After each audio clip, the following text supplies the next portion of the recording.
Selamat pagi pemirsa, kembali lagi di Breaking News bersama saya Fazila Tunisa dengan berita teraktual dan terupdate. Perkembangan ilmu pengetahuan dan teknologi telah menjadi pilar utama dalam kemajuan dan transformasi masyarakat modern. Perkembangan iptek membentuk landasan bagi inovasi, efisiensi, dan peningkatan kualitas hidup. Baiklah, selamat menyaksikan.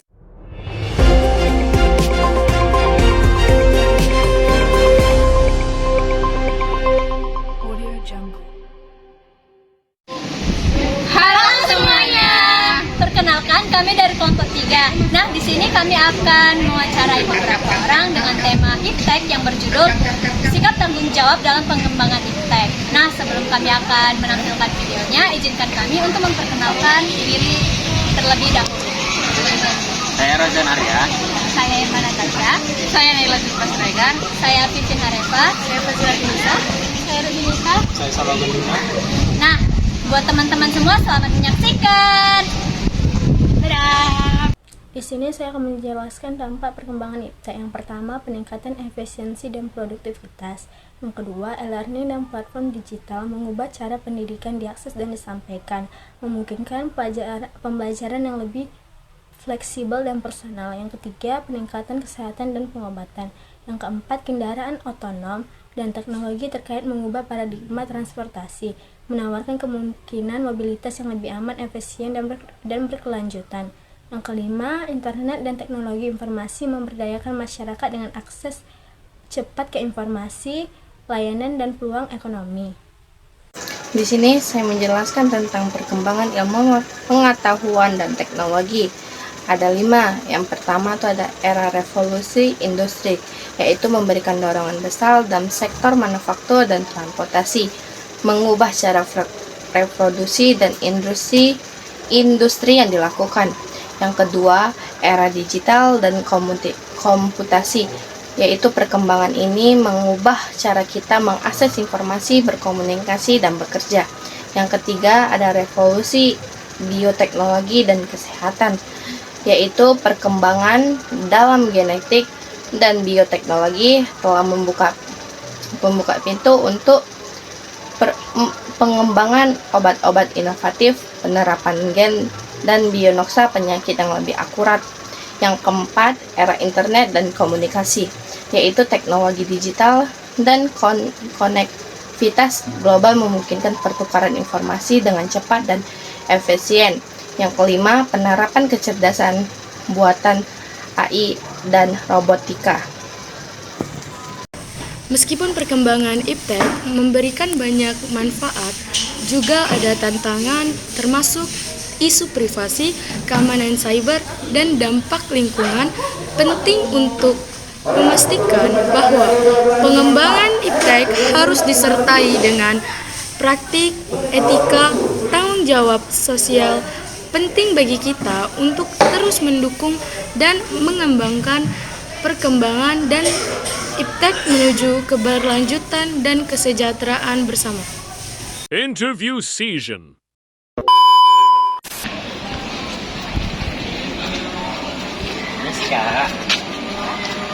Jadi saya ini Rozan Arya dan ini teman saya. Saya Irma. Kami dari siswa SMA Negeri 13 Medan ingin menanyakan beberapa pertanyaan seputar iptek yang berkembang di zaman sekarang. Apakah boleh Kak kami sita waktunya sebentar? Nama kakak siapa, umur kakak berapa, sama dari universitas mana? Nama saya Miss Lydia Tania Sendiri. Saya berumur 3 tahun dan saya dari Institut Teknologi Jakarta.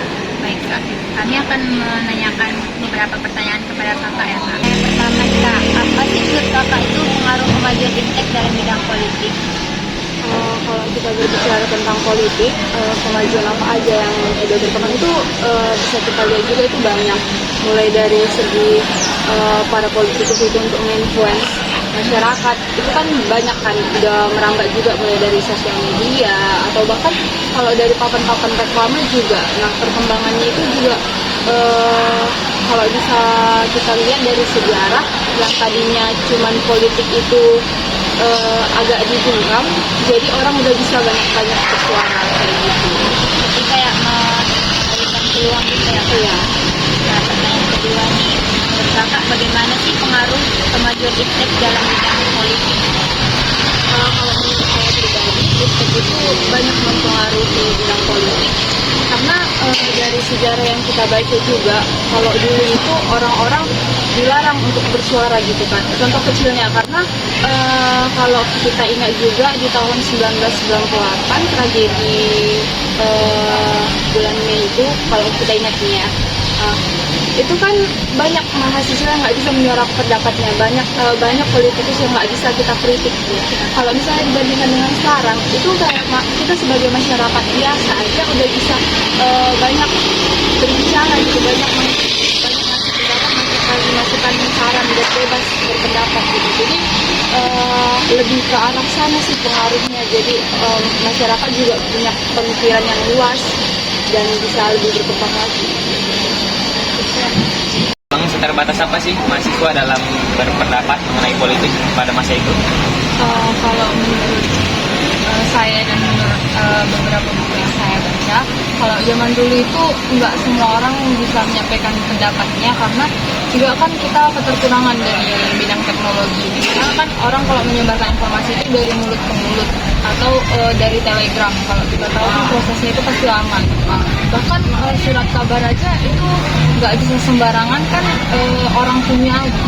Nah, kalau dari beberapa buku yang aku baca itu juga mahasiswa dulu kalau untuk demo aja itu nggak bisa sembarangan. Bahkan untuk baca buku, kalau kita pernah tahu untuk baca buku aja, buku yang mengenai tentang politik, buku yang mengenai tentang pemerintahan itu aja ada beberapa buku yang nggak boleh dibaca sama mahasiswa.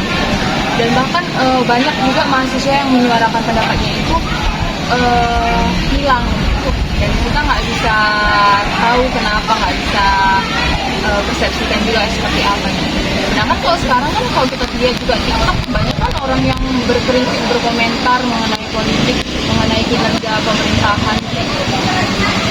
Jadi kalau dulu itu apakah mahasiswa itu harus punya kuasa dulu baru bisa berpendapat?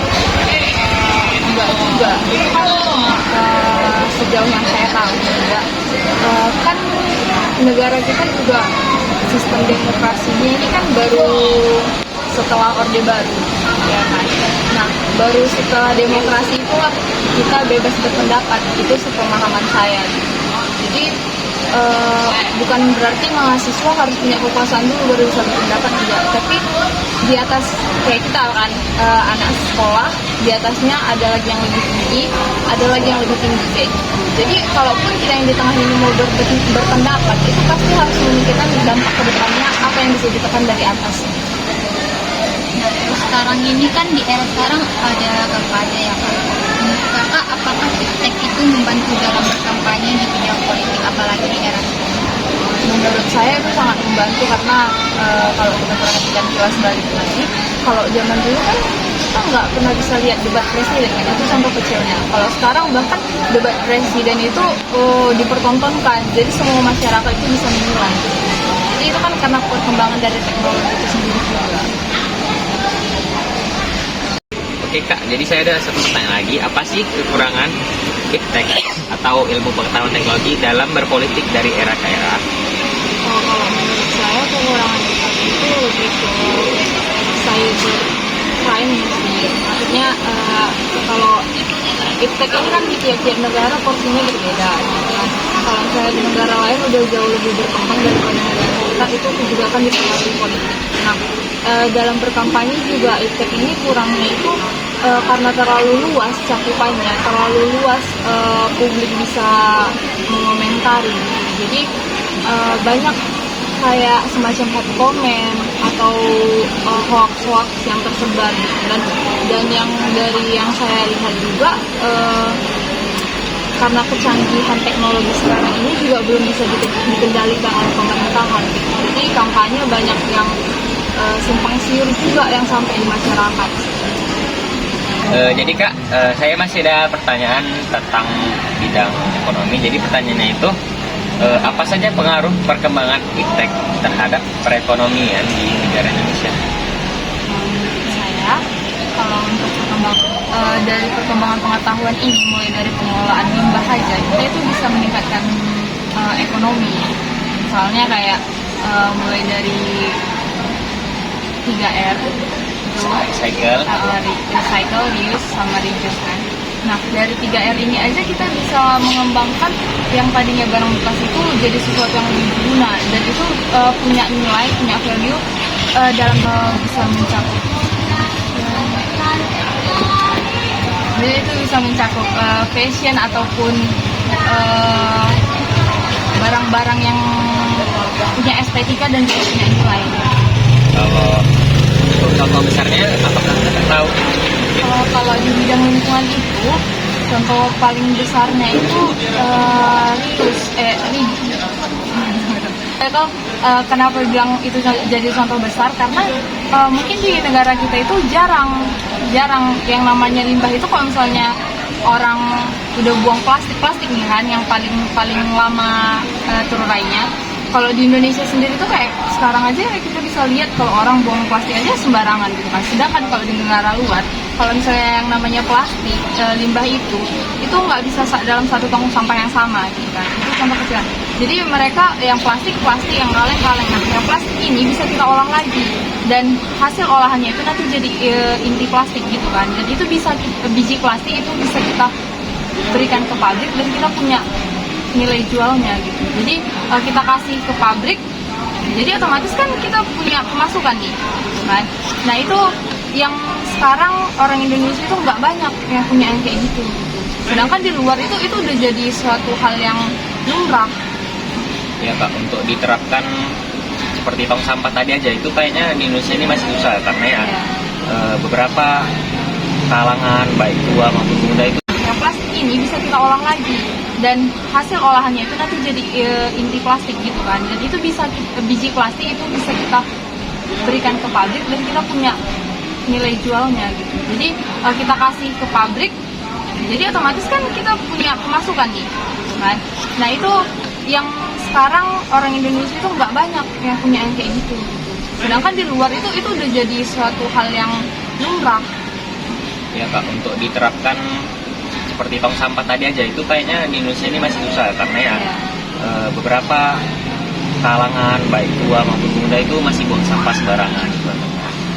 Jadi saya ada pertanyaan keduanya itu, mengapa kemajuan iptek memberikan pengaruh negatif terhadap kehidupan ekonomi?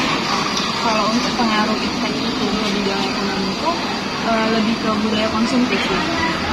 Kenapa kayak gitu? Karena kan kita banyak ngelihat iklan kan, komen itu di TikTok, di Instagram itu kan sering lewat tuh. Nah, itu kan pasti nggak sedikit dari kalian yang punya pemikiran kayak ini bagus lah, ini lucu gitu. Jadi kita kayak beli, tapi nggak tahu sebenarnya ini kita butuh atau kita cuma mau gitu. Itu membuat kita boros gitu ya? Iya. Nah, pertanyaan terakhir ini Kak, Shop atau aplikasi belanja online dapat membantu perekonomian Indonesia nggak? Kalau menurut saya itu membantu, karena kan di TikTok Shop atau aplikasi belanja online itu kan usaha dari masyarakat, terutama dari UMKM juga yang toko-toko gede. Nah, kalau misalnya untuk toko-toko gede dan semua perusahaan yang berkecimpung di dalam TikTok Shop atau aplikasi belanja yang lainnya itu kan punya pajak yang dibayarkan ke Indonesia, dan semakin banyak pajak yang diberikan ke Indonesia, otomatis kan pendapatan per kapita negara itu naik. Jadi menurut saya itu sangat membantu. Tapi Kak,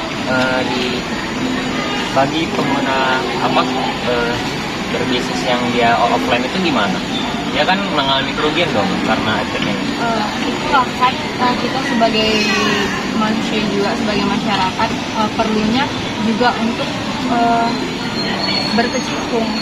Maksudnya itu mengikuti zaman, mengikuti tren, karena ada juga banyak orang yang jualan online tapi dia masih jualan offline juga gitu. Nah, karena juga kan ada masyarakat yang lebih suka nih belanja offline, langsung nampak barangnya, langsung bisa milih gitu kan. Tapi ada juga orang yang nggak punya waktu untuk belanja secara offline gitu. Jadi untuk memenuhi pasarnya masyarakat ini ya balik lagi ke penjualnya gitu.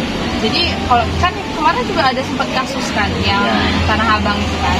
Nah kalau menurut pandangan saya pribadi itu justru sebenarnya itu lebih ke kebijakan daripada penjualnya. Kenapa? Karena kita nggak bisa membatasi masyarakat gitu. Karena nggak semua masyarakat itu punya waktu dan mau belanja offline. Kadang juga kan penjual ini kalau misalnya kita offline itu kan kadang ada juga yang nipu-nipu gitu kan. Nah karena keinstanan juga dari penjualan online ini itu lebih banyak membantu masyarakat. Jadi kalau misalnya mereka sampai demo kemarin sampai ditutup itu agaknya menurut saya masyarakat kita yang kurang terbuka wawasannya untuk menerima teknologi baru. Untuk pembukaan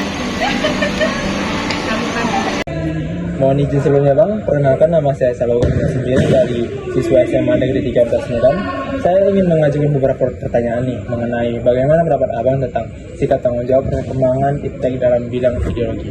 Sebelum mengaju ke pertanyaannya, silahkan izin Abang untuk memperkenalkan diri Abang. Baik, nama saya Bung Karsa Sembiring. Saya berasal dari Universitas Pancabudi Medan. Langsung saja Abang ke pertanyaan pertama. Bagaimana jika iptek tidak dilandasi dengan nilai etis dan religius? Jelaskan menurut pendapat Abang. Menurut saya, iptek itu harus dilandasi dengan nilai-nilai religius ataupun dengan ideologi Pancasila ya. Karena ya seperti yang kita ketahui tadi, ilmu tanpa agama itu sama dengan kosong gitu kan. Jadi kalau ipteknya tinggi tapi kalau nilai religiusnya ataupun agamanya tidak ada, ya dia bakal membuat bom ataupun berbuat kejahatan gitu menurut saya. Baik. Pertanyaan kedua Bang, apakah perkembangan iptek harus dilandasi oleh nilai-nilai Pancasila? Seperti yang saya bilang tadi, ya semua kalau sesuatu itu saya rasa perlu diatur gitu, diatur oleh Pancasila atau undang-undang gitu. Menurut saya seperti itu. Oke, pertanyaan terakhir nih Bang. Pancasila kan juga disebut paradigma dalam pembangunan iptek. Nah, para yang Pancasila ini dimaksud paradigma itu bagaimana?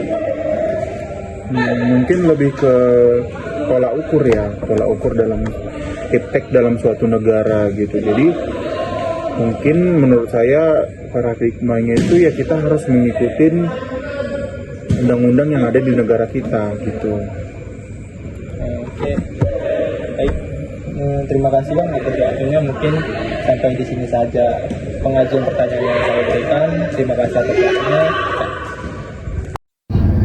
Halo semuanya, saya Irma Natasha Berbarus. Hari ini akan mewawancarai salah satu mahasiswa dari Kakak bisa perkenalkan nama, fakultas, sama prodi Kakak.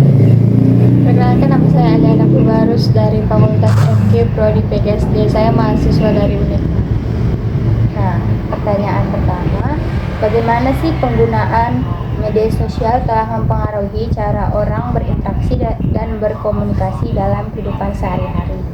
Media sosial tentunya sudah mengubah banyak sekali pola kehidupan masyarakat sehari-hari, mulai dari adanya platform yang disediakan oleh media sosial seperti WhatsApp, Facebook, Instagram, dan Twitter yang sudah mempermudah komunikasi di kehidupan sehari-hari, sudah bisa membuat komunikasi jarak jauh, berhubungan jarak jauh juga bisa. Kalau dulu kita harus menggunakan surat, tapi sekarang kita bisa menggunakan beberapa aplikasi yang sudah disediakan oleh teknologi untuk berkomunikasi lebih gampang. Nah, dengan adanya teknologi dalam kehidupan sehari-hari juga membantu kita masyarakat untuk mempermudah mengakses informasi melalui berita dari Twitter, Facebook, Instagram, dan lain-lain sebagainya. Kita juga bisa memperoleh informasi dan pengetahuan yang baru dari Google. Tapi ada juga pengaruh buruknya, di mana banyak sekali penyebaran informasi palsu yang kita terima. Terus hubungan secara langsung juga pasti akan berkurang. Apa peran teknologi dalam mengubah pola konsumsi hiburan masyarakat saat ini? Nah, kalau untuk perannya, teknologi secara besar sudah memainkan peran yang krusial dalam mengubah pola konsumsi hiburan masyarakat. Seperti yang kita tahu saat ini sudah ditemukan adanya Netflix, Spotify, YouTube, TikTok, dan berbagai tempat hiburan lainnya yang bisa kita tampilkan dari rumah tanpa perlu keluar untuk mencari hiburan seperti menonton konser secara langsung. Kita bisa menontonnya di YouTube atau di dalam beberapa aplikasi yang menyediakannya. Secara keseluruhan, teknologi juga merubah cara orang mengkonsumsi hiburan, di mana teknologi sudah memberikan akses yang lebih luas dan personalisasi. Pertanyaan selanjutnya, bagaimana perangkat teknologi portable seperti smartphone telah memengaruhi kebiasaan sehari-hari dan pola tidur masyarakat? Kalau untuk kebiasaan sehari-hari, biasanya seperti yang kita tahu bahwa kalau di dalam tempat keramaian itu, bahkan orang-orang hanya memperhatikan ponselnya daripada menyapa orang yang ada di sampingnya. Jadi sudah pasti handphone itu membawa pengaruh yang sangat jauh dan cukup buruk dalam interaksi sosial secara langsung, karena orang-orang mulai acuh tak acuh terhadap orang lain di sekitarnya dan lebih mementingkan handphonenya. Kalau untuk pola tidur, dengan adanya ponsel, orang-orang pasti tentu akan tidur lebih lama karena karena orang-orang sudah candu dengan ponselnya. Penggunaan smartphone hingga larut malam juga tentu saja mengganggu ritme alami tidur. Adanya notifikasi dari perangkat ponsel juga membuat orang yang menggunakannya pasti akan selalu ingin tahu apa sih informasi yang disampaikan melalui ponsel, hingga dia pasti akan langsung membuka ponselnya dan jam tidurnya pasti akan semakin lama. Pertanyaan selanjutnya, bagaimana sih internet itu memfasilitasi pertukaran budaya antar masyarakat di Indonesia? Nah, internet sudah memainkan peran kunci yang besar dalam fasilitasi pertukaran budaya seperti yang saya bilang tadi. Kalau dengan adanya YouTube dan beberapa aplikasi lainnya, di sana kita bisa melihat atraksi pertunjukan dari budaya luar negeri, dan tidak jarang juga masyarakat di Indonesia juga mempelajari budaya tersebut. Demikian juga sebaliknya.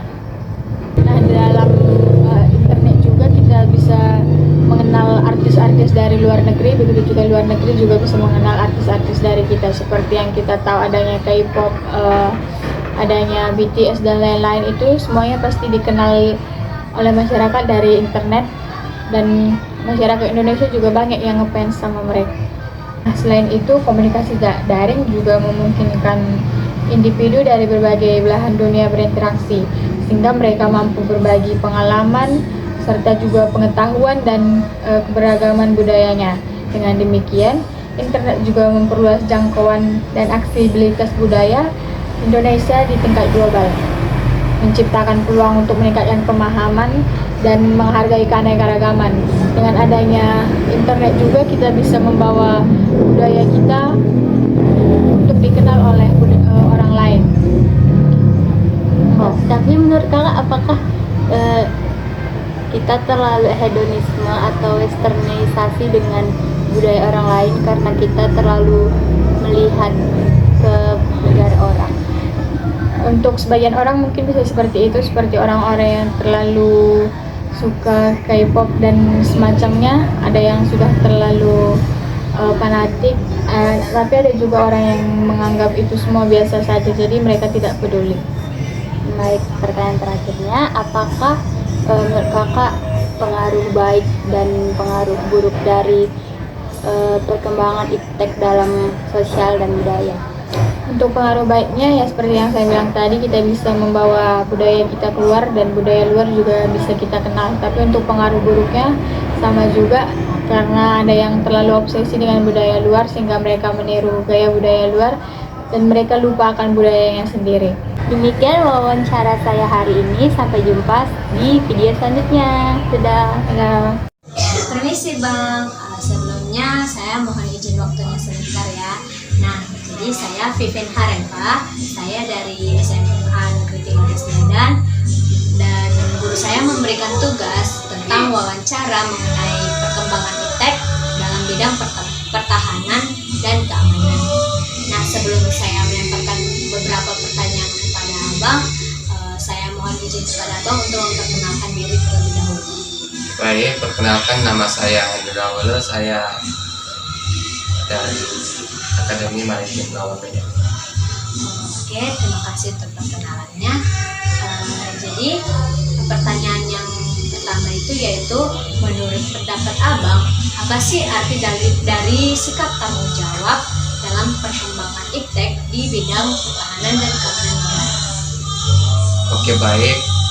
Arti sikap dan tanggung jawab terhadap iptek di bidang pertahanan dan keamanan, yang menurut saya itu sangat penting karena menyangkut kegiatan negara atau keamanan di bidang negara kita.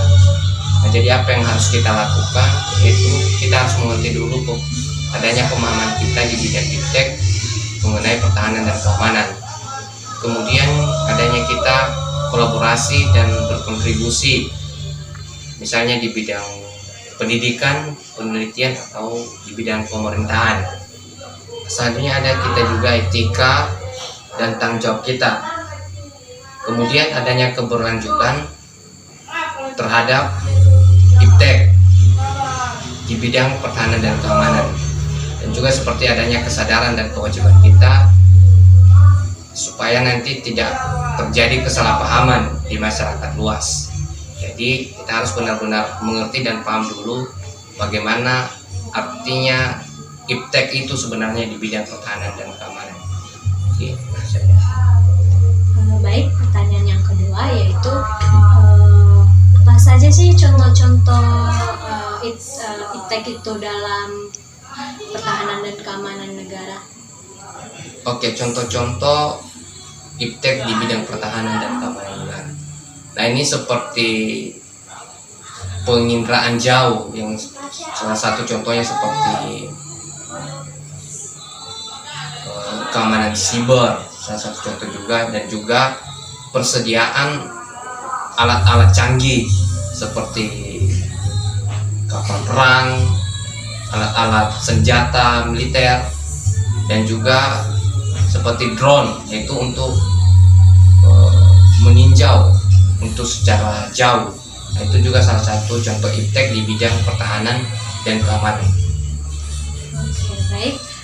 Pertanyaan yang ketiga yaitu, bagaimana sikap tanggung jawab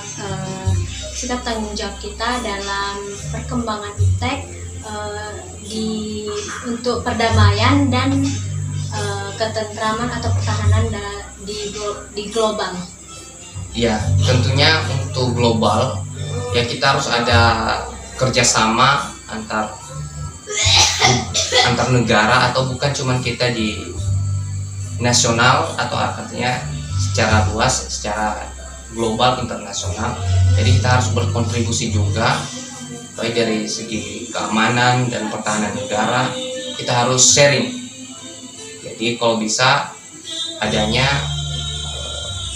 keterlibatan kita di negara-negara lain juga, dan juga di negara kita adanya timbal balik supaya adanya penemuan atau inovasi-inovasi baru.